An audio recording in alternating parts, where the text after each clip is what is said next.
The Cincinnati Bengals have officially asked Hamilton County for a new scoreboard. The cost, $10 million. Under the lease agreement with the county, the team is entitled to a new scoreboard at taxpayer expense if certain conditions are met. Local 12's Paula Toti is live at Paul Brown Stadium now to tell us what's likely to happen given the county doesn't have $10 million to spend. Right, Paula? That's right, Cami.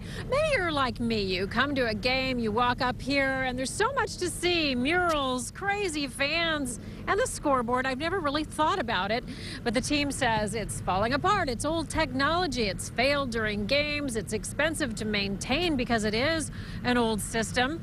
So the team says they want a new scoreboard, and the lease agreement says they get one. Under the lease with Hamilton County, when more than half the teams in the NFL get new scoreboards, the Bengals can get one from taxpayers. The team says that condition was actually met 2 years ago. Local business owner Melanie Cedargren isn't so convinced she sees the need. I know that everybody around the country is upgrading, so I'm sure they want to keep even with everybody else, but it's kind of hard when it works and it's fine and we all have to pay for it. It makes it difficult.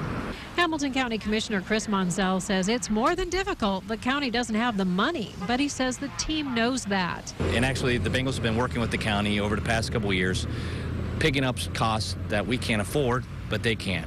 And so I'm hoping the same situation occurs here. And the former commissioner who helped negotiate the lease and now director of business development for the Bengals, Bob Bedinghaus, told me pretty much the same thing. Bedinghaus says the franchise realizes it has an economic role to play in this.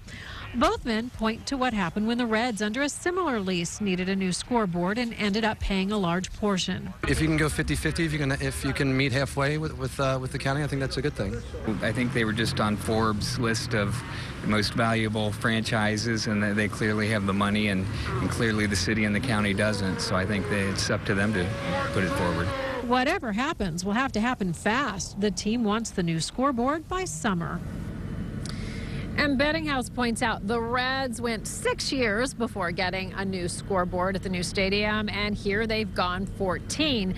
Commissioner Monzel is hoping that there will be sponsors that sponsor the scoreboard to offset some of this money.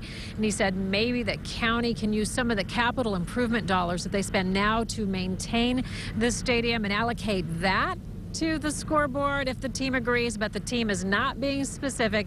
They're not talking about any timeline or any dollar amounts at this point, just that they are willing to talk. Reporting live from Paul Brown Stadium, Paula Toti, Local 12 News. All right, Paula, thank you. And County Commissioner Todd Portune says this part of the lease agreement is an unfortunate reality and something tough to budget for. However, he says the team is willing to negotiate, and that's a good thing.